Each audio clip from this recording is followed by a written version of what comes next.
personas que están asistiendo al hospital, se han fijado que empiezo con semiología torácica porque precisamente cervical son las cervicales un poco más complejo de realizar, ¿no?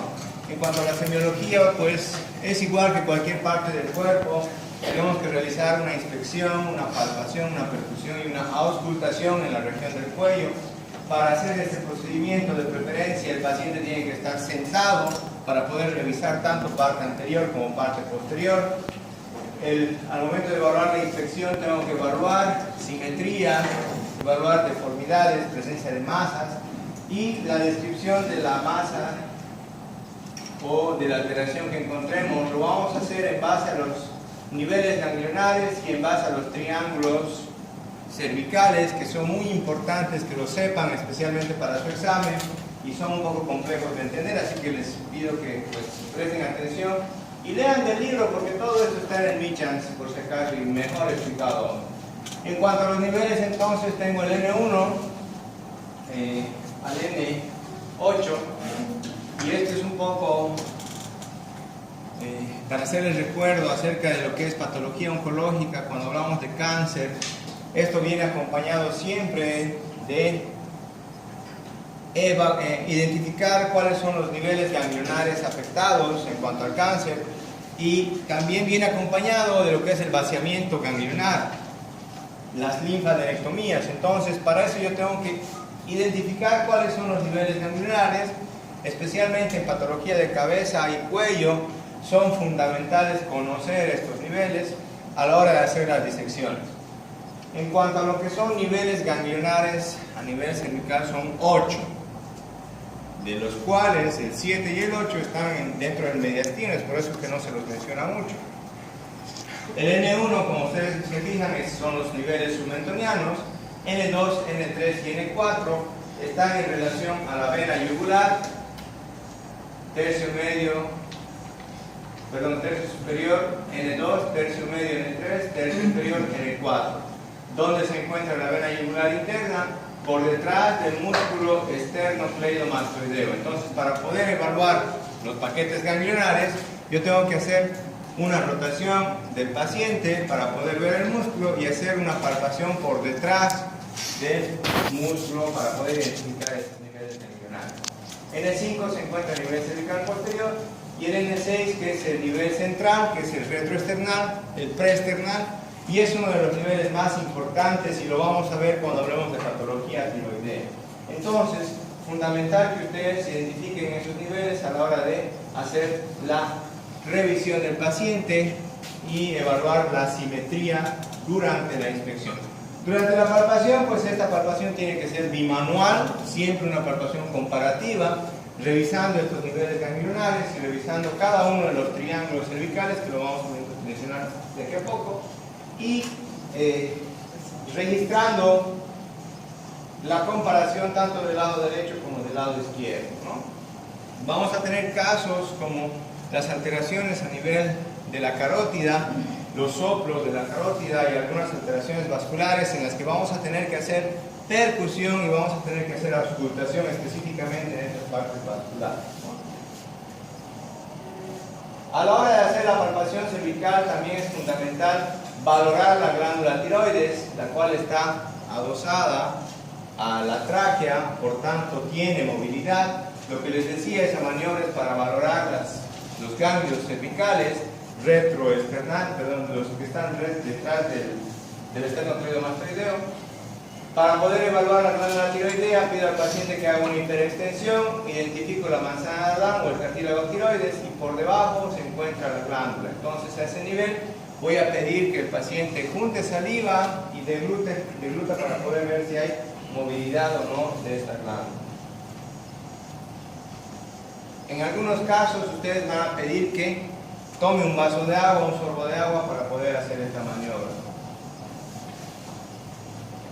No nos olvidemos de la parte posterior, la cadena ganglionar posterior también es fundamental en cuanto a su evaluación. Y finalmente los triángulos supraclaviculares. Entonces es fundamental conocer los triángulos cervicales, los niveles ganglionares. La exploración tiene que ser sistematizada, palpación bimanual, evaluar adecuadamente la región tiroidea y describir todos los datos en cuanto a localización y el Civitas for su récord que les había mencionado. Y los voy a seguir mencionando cuando hagan la parte práctica. Estos videos son videos de Leonardo Coscarelli, es un cirujano argentino que les recomiendo que vean, está en YouTube. Es bastante didáctico, bastante fácil de entender algunas cosas como los triángulos. Para poder identificar entonces los triángulos cervicales voy a tomar en cuenta el borde inferior del maxilar inferior, la línea media, el músculo esternocleidomastoideo, el borde anterior del músculo trapecio, el borde superior de la clavícula, y voy a tomar en cuenta dos músculos que son digástricos. El músculo suprayoideo, este de acá, que es el músculo digástrico en sí, y el músculo infrayoideo, que también es digástrico, que es el homoyoideo. Entonces, digástrico y homoyoideo son puntos de referencia para poder dividir estos famosos triángulos cervicales, ¿no? Entonces, como puntos de referencia no nos podemos olvidar de estos, ¿no? Para poder realizar los triángulos, entonces vamos a tomar en cuenta estos puntos.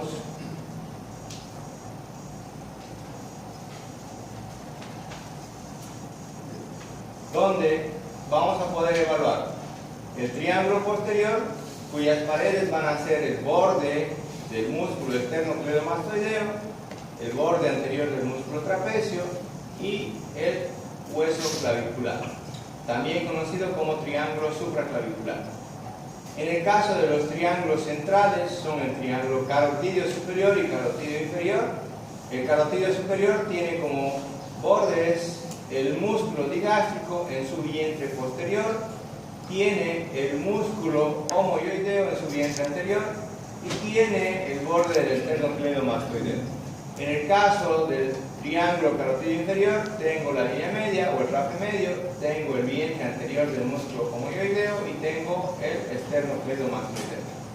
En el caso de los músculos que están submentonianos o los triángulos submentonianos, tengo el triángulo submentoniano en sí, que debe estar formado por el rafe medio, borde inferior del maxilar inferior y el vientre anterior del digástrico. Y el triángulo digástrico está formado por los dos vientres del digástrico, tanto vientre anterior como vientre posterior, y el borde inferior del maxilar inferior. Todos estos triángulos los pueden repasar nuevamente, les digo, está en el libro de Michans. No repasen de apuntes, se lo vuelvo a recomendar, por favor.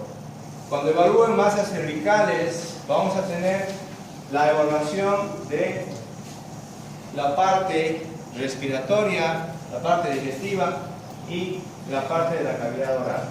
Dentro de lo que son masas cervicales, 90% fuera de la glándula tiroidea, son consideradas masas de origen maligno. Es por esto la importancia que tenemos que tener en esta evaluación de las masas. Generalmente consultan tardíamente los pacientes cuando la masa ya está arriba de los 6-7 centímetros. Generalmente una masa en la región cervical, nosotros mismos, si la tenemos de 1 centímetro, 2 centímetros, no vamos a ir al médico, vamos a esperar a que eso desaparezca espontáneamente. Van a acudir al médico recién cuando tengan una masa más grande. Y hay un detalle importante, que toda masa mayor a 5 centímetros es considerada maligna hasta demostrar lo contrario. Entonces tengan mucho cuidado por el tamaño de la masa al hacer su revisión. El diagnóstico, lo que siempre les recalco y les voy a seguir recalcando a las personas que sigan yendo a la práctica, es la historia clínica. Fundamental conocer los pasos de la historia clínica, especialmente ahora que estamos entrando en patología cervical, estamos entrando en patología torácica. Tenemos que conocer al detalle cómo hacer una historia clínica adecuada, una enfermedad actual adecuada, un examen físico adecuado. Y como complementarios, pues, que me van a ayudar en estos exámenes está la ecografía, la tomografía, la resonancia y la triple endoscopía. ¿En qué consiste triple endoscopía? Pues hacer una broncoscopía, una esofagoscopía y una laringoscopía. Esa es la famosa triple endoscopía que se pide en pacientes con masas cervicales. Tenemos que hacerlo en este tipo de pacientes cuando encontramos una masa. No se les ocurra a ustedes encontrar una masa, agarrar. Yo ya soy médico general, puedo sacar el lipoma, piensan que es un lipoma, agarran en el consultorio y sacan la masa. Ojo, y se van a dar cuenta que las masas cervicales pueden tener diferentes tipos de origen y generalmente se recomienda que estas masas se las extirpen en quirófano y que lo haga una persona entrenada, porque región cervical es bastante compleja y tomen muy en cuenta eso. ¿Qué voy a hacer con la masa? Hacer una PAF, una punción, aspiración con aguja fina y hacer una biopsia.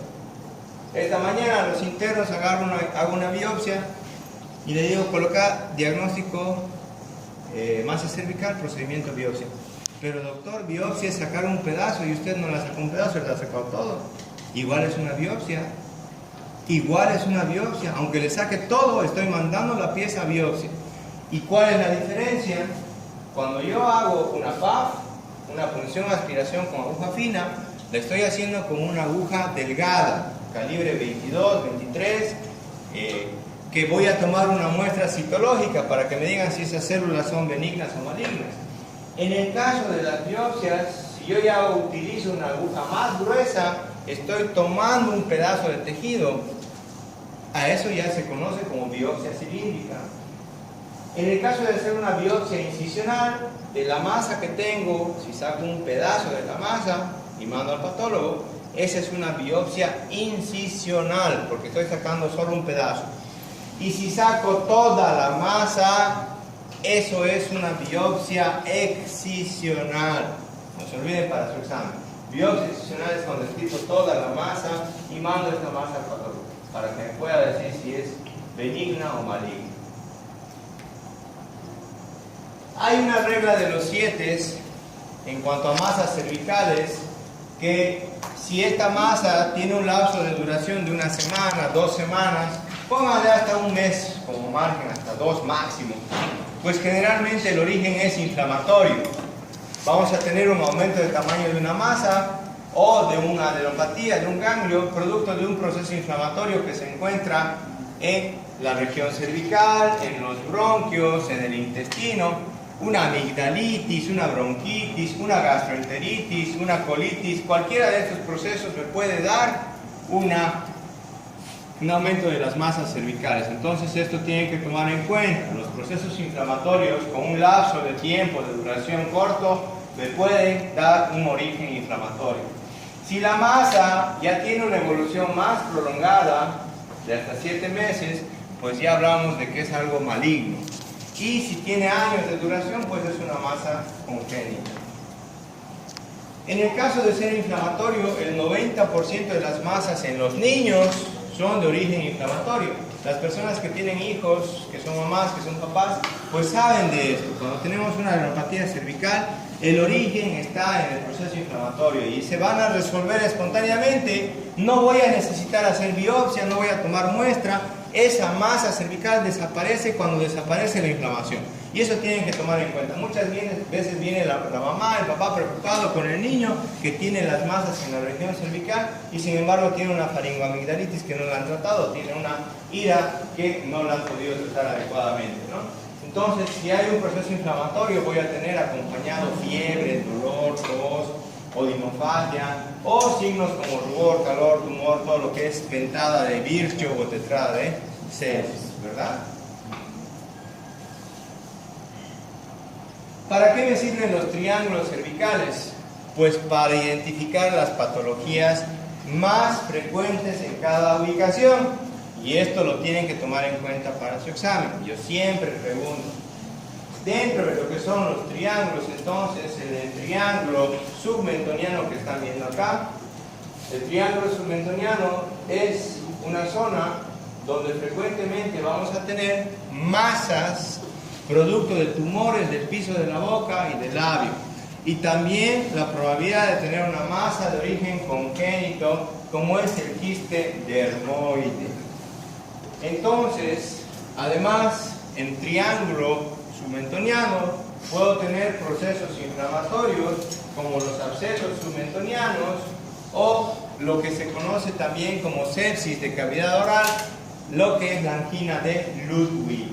Podemos tener compromiso de triángulo submentoniano en estos casos, pero como ustedes se fijan, en angina de Ludwig o un absceso submentoniano ya vamos a tener datos inflamatorios como la pentada de Virchow, rubor, tumor, calor, dolor e impotencia funcional. El paciente no va a poder mover la región cervical, ¿no? En caso de un quiste congénito como es el quiste dermoide, pues vamos a tener un paciente joven, paciente que a la maniobra bimanual siempre vamos a tener que hacer una palpación bimanual, una mano dentro de la boca, una mano en la región cervical, para poder determinar la masa.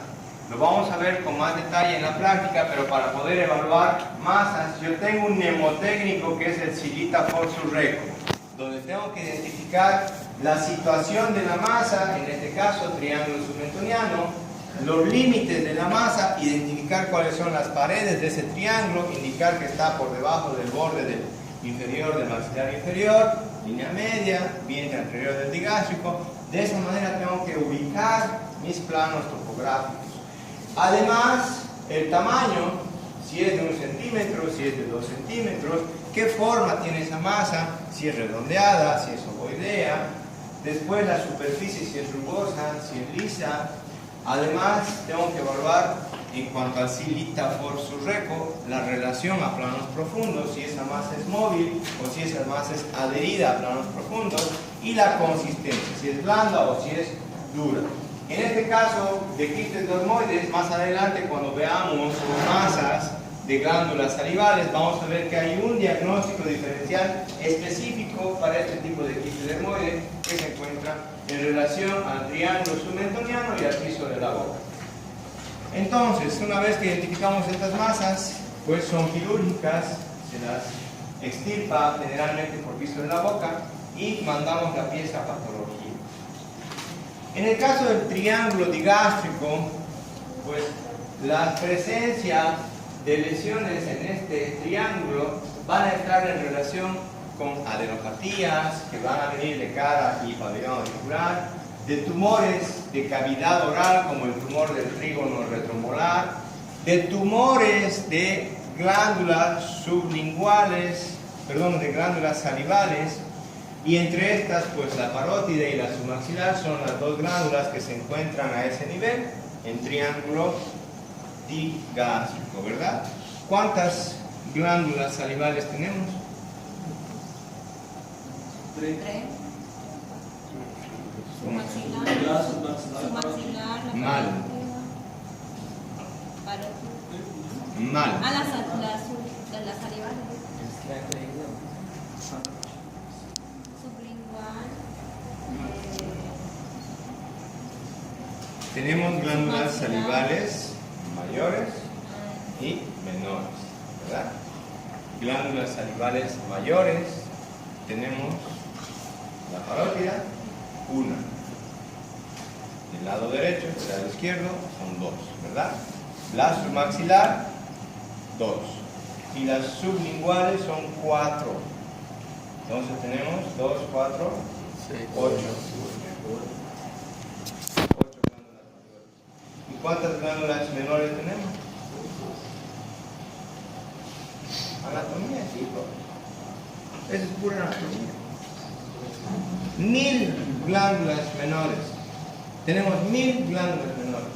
Entonces, dentro de lo que es triángulo digástrico, pues patologías de las glándulas salivales están presentes a este nivel y las tenemos que evaluar. Definitivamente, recordar que tumores de parótida, tumores de glándula submaxilar van a estar presentes a este nivel, incluidos las alteraciones de las glándulas, ¿no? Por ejemplo, en cuanto a la presencia de tumores, es más frecuente los tumores en glándula parotidia. En cuanto a las obstrucciones o la presencia de litos, lo que se conoce como cialolitiasis, va a ser más frecuente en glándula submaxilar, y estas cialolitiasis están más frecuentes en submaxilar. ¿Por qué? Porque si ustedes recuerdan anatomía, cada conducto de la glándula salival va a desembocar en la cavidad oral. De la parótida desemboca a nivel del segundo molar. De la submaxilar desemboca al lado del frenillo en el piso de la boca, y las sublinguales se encuentran en el piso de la boca. Estos conductos, el más largo es el conducto de Warting, y el conducto de Warting es de Glándula submaxilar. Chicos, parece que les estoy hablando en chino, esto es anatomía. Ya tendrían que saber. La glándula parótida, el conducto es el conducto de Stenum. Glándula submaxilar, el conducto es el conducto de Warty. Y ese conducto es un conducto largo. La secreción salival que tiene la glándula submaxilar es más espesa. ¿Por qué? Porque tiene más mucina y tiene un mayor pH. Entonces esas condiciones hacen de que se pueda formar más frecuentemente los litos a ese nivel y producirse la cialolitiasis. Y la complicación de una cialolitiasis es esta, una cialoadenitis, inflamación de la glándula. Entonces tengo que tener en cuenta que la cialoadenitis, la cialolitiasis se pueden presentar a nivel del triángulo digástrico. También los abscesos submaxilares o, como en este caso, las parotiditis, ¿verdad?, pueden estar en este nivel. Lo que les decía, hay una complicación de las glándulas sublinguales que me producen una cialolitiasis que va a asemejar o se va a parecer a un quiste dermoide. Entonces yo tengo que ver las características de estos, ver el conducto donde desemboca la glándula, porque va a estar hiperémico, porque va a estar con el lito, porque va a estar con cambios de coloración, y eso me va a ayudar a diferenciar entre un quiste congénito o un quiste de retención salival, ¿no? Es importante hacer este diagnóstico diferencial. Importante también recordar que a este nivel tenemos los tumores de glándulas salivales. El tumor más frecuente es el adenoma pleomorfo en caso de parótida. En segundo lugar está el tumor de Warthin, que es un tumor de glándula submaxilar. Importantísimo esto para su examen, por favor no se olviden, tumor de parótida es el adenoma pleomorfo, el tumor de glándula submaxilar es el tumor de Warthin, que ocupa el segundo lugar. Bien. Cuando tenemos tumores de parótida, que son los más frecuentes, se presentan en relación de benigno y maligno. En más del 80% son tumores benignos. Estos tumores benignos, si ustedes recuerdan anatomía, la glándula parótida tiene dos lóbulos, lóbulo superficial, lóbulo profundo. La división de estos dos lóbulos está dada por el nervio facial con sus 5 ramas. Entonces, cuando yo tengo una cirugía de parótida, generalmente se hace una parotidectomía superficial, respetando el nervio facial. Porque generalmente, si es un tumor benigno, no va a estar comprometido la parte profunda. Pero si tengo, como en este caso, miren, identificamos el tumor, lo extirpamos y dejamos el glóbulo profundo de la parótida, ¿verdad?, dejando integrar el nervio facial. En el caso de sospechar de malignidad, pues vamos a tener pacientes con una evolución rápida, en pacientes mayores de edad, vamos a tener parálisis facial, las masas, las características van a ser masas duras, que no duelen, que tienen un tamaño entre 2 a 5 centímetros o más de 5 centímetros, y cuando ustedes hacen la palpación, pues no se va a mover la masa, es una masa adherida, una masa firme, ¿no? Esos detalles les tienen que ayudar a entender un poco más acerca de lo que es masas sublinguales, especialmente las de parótida. En el caso del triángulo carotidio superior, pues tenemos adenopatías metastásicas, tenemos los tumores del glomus carotidio, y esta es la justificación del por qué ustedes no tienen que hacer las resecciones de masas cervicales en el consultorio, ni como médicos generales. Porque puede ser un tumor glómico, puede ser un tumor vascular. Hacen la resección y el paciente les va a sangrar hasta que se va a morir. O puede ser un tumor nervioso, un schwannoma, puede haber un neurofibroma, y estos tumores nerviosos, si ustedes los extirpan, le dejan con dolor al paciente de por vida. Tengan mucho cuidado a la hora de hacer la extirpación de estas masas. También en el triángulo carotidio superior tengo la probabilidad de que sea un quiste branquial, un quiste congénito de nacimiento. Entonces, entre las probabilidades, si ustedes se fijan, cada uno de los triángulos tiene diferentes tipos de probabilidades y diferentes tipos de diagnósticos diferenciales. ¿Bien? En cuanto a lo que es quiste congénito, quiste branquial, que es del triángulo carotidio superior, vamos a tener un paciente joven que generalmente la localización del quiste, si ustedes le piden que haga una hiperextensión y que haga una rotación, lo vamos a identificar justo por encima del borde anterior del músculo esternocleidomastoideo en el tercio superior. Esa es la ubicación más frecuente del quiste branquial, quiste congénito, que tiene que ser extirpado desde su origen.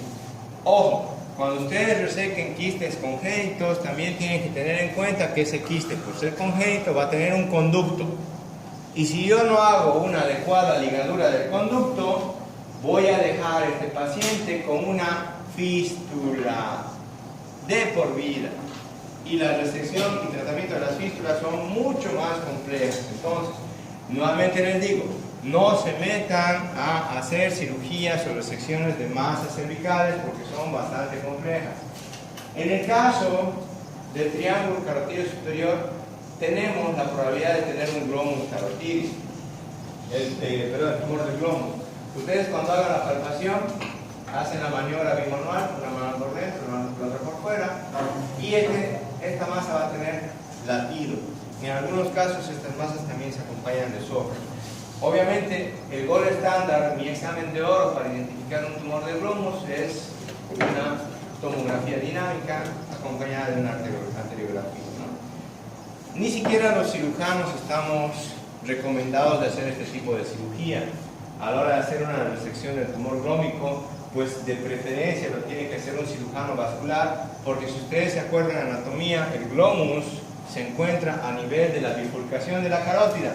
Entonces voy a tener carótida por un lado, carótida por el otro, y la sección de este vaso pues es bastante riesgoso para el paciente, ¿no? Entonces es una cirugía bastante delicada que la tiene que manejar de preferencia un cirujano vascular,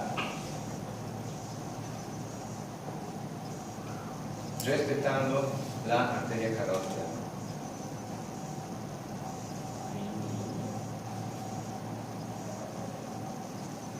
Bien.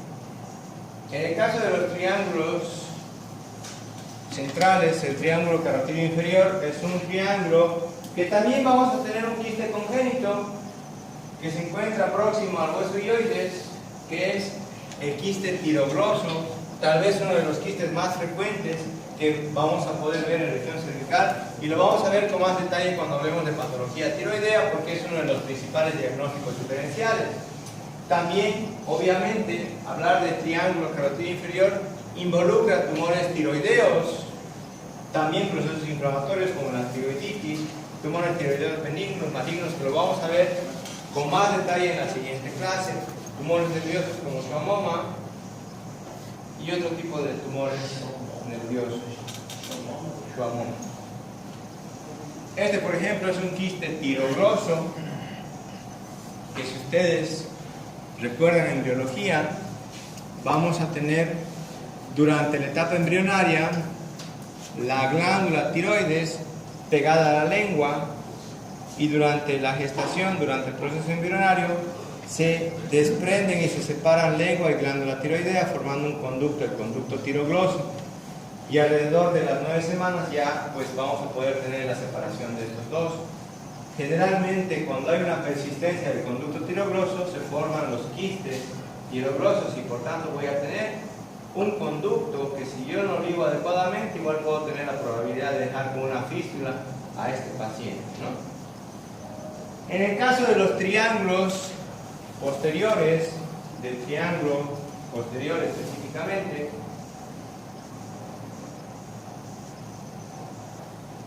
vamos a tener la posibilidad de lesiones, especialmente del nervio espinal. ¿Cuál es la principal función del nervio espinal? ¿Quién se acuerda? Él es neuroanatomía, que igual ya han hecho. Inerva el trapecio, ¿verdad?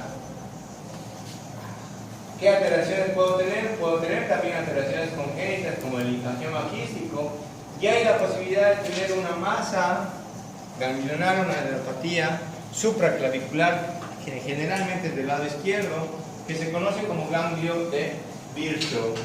Ganglio de Virchow es consecuencia de un cáncer gástrico general generalmente, y hay que tomarlo muy en cuenta, especialmente en este triángulo carotidio superior.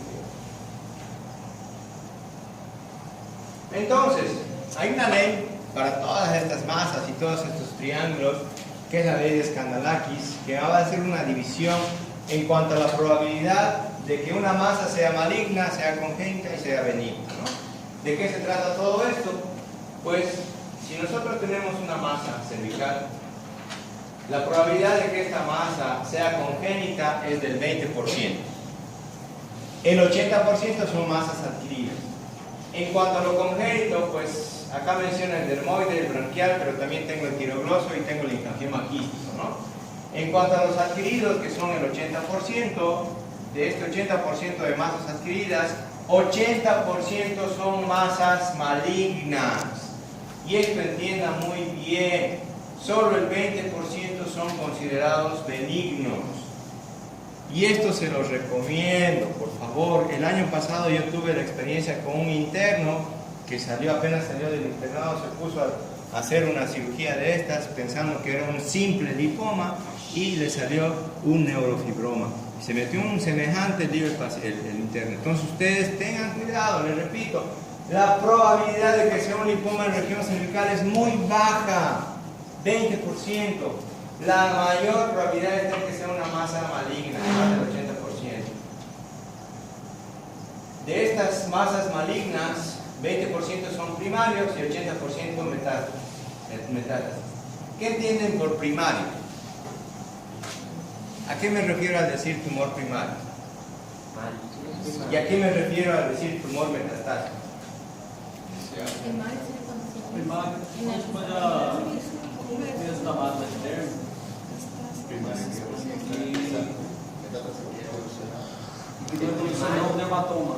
Es que solo uno primario es lo primero, y metástasis ya tiene más que uno. Son ya. Primario significa que el tumor lo tengo originalmente en la región cervical, es de aquí. Metastásico es un tumor que puede venir de los tumores que son considerados del tracto digestivo, aéreo digestivo superior, que puede ser tumor de cavidad oral, tumor de lengua, tumor de piso de la boca y que hagan una adenopatía. O pueden ser tumores que están por debajo de la clavícula, los infraclaviculares, que son tumores gástricos, tumores hepáticos, que pueden hacer una masa metastásica. Entonces, eso es primario, que tienen el origen directamente en la región cervical, que son los menos frecuentes, 20% son primarios, como los tumores de músculos, de lipomas, de alteraciones nerviosas y todo eso, ¿no?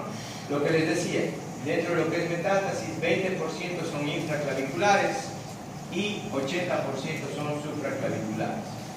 De este 20% de lo que es infraclavicular, vamos a tener tumores que vienen del colon, del pulmón, de la mama, y del 80% supraclavicular son los famosos TATs.